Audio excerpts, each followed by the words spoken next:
olunacaq Fransız liseyinin təməl qoyma mərasimi başladı. Qeyd edək ki, Heydər Əliyev Fondunun təşəbbüsü ilə inşa olunacaq lisey Azərbaycanda müvəqqəti və daimi yaşayan fransız dilli əcnəbi vətəndaşların və Azərbaycan vətəndaşlarının fransız dilində təhsil almasına geniş imkanlar açacaq.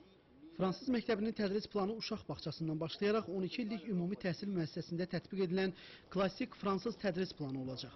Tədris proqramı Fransa Milli Təhsil Sisteminin tələblərinə uyğun olaraq fransızca aparılacaq.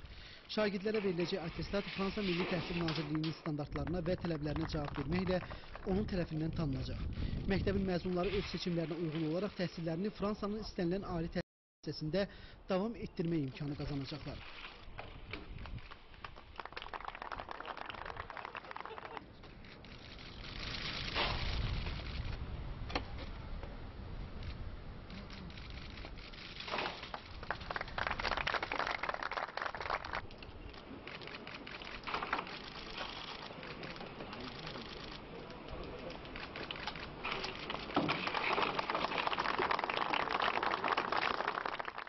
Fransa prezidentinin diqqətinə o da çatdırıldı ki, bu təhsil ocağı Bakının Ağşəhər adlanan ərazisində inşa olunacaq.